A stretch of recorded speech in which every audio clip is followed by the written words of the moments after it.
Surat international એરપોર્ટની 363 કરોડના ખર્ચે સાકાર નવી ટર્મિનલ બિલ્ડિંગમાં ઇમિગ્રેશનની સુવિધાના અભાવે વિદેશ યાત્રા કરનાર પ્રવાસીઓને ભારે પરેશાનીનો સામનો કરવો પડી રહ્યો છે।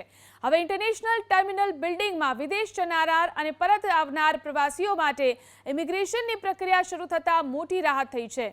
તો બીજી તરફ 23મી ફેબ્રુઆરીથી દુબઈની વધુ એક ફ્લાઇટ સપ્તાહમાં 3 દિવસ શરૂ થવા જઈ રહી છે।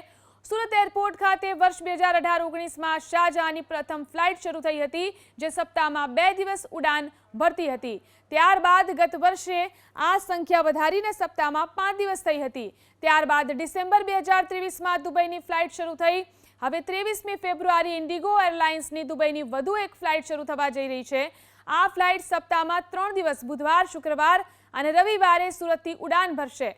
ઇન્ટરનેશનલ ફ્લાઇટ વધતા પ્રવાસીઓની સંખ્યામાં પણ વધારો થયો છે, પરંતુ અહીંથી વિદેશ યાત્રા કરનાર પ્રવાસીઓને ઇમિગ્રેશનને લઈને ભારે તકલીફનો સામનો કરવો પડતો હતો। ઇન્ટરનેશનલ ટર્મિનલ બિલ્ડિંગમાં ઇમિગ્રેશનની સુવિધા નહીં હોવાથી પ્રવાસીઓને ઇમિગ્રેશન માટે જૂના અર્થાત ડોમેસ્ટિક ટર્મિનલ બિલ્ડિંગમાં જવું પડતું હતું, જેને લઈ અને પ્રવાસીઓ હેરાન થતા હતા। જોકે હવે પ્રવાસીઓને ઇમિગ્રેશન માટે ડોમેસ્ટિક ટર્મિનલ બિલ્ડિંગમાં ધક્કા નહીં ખાવા પડે।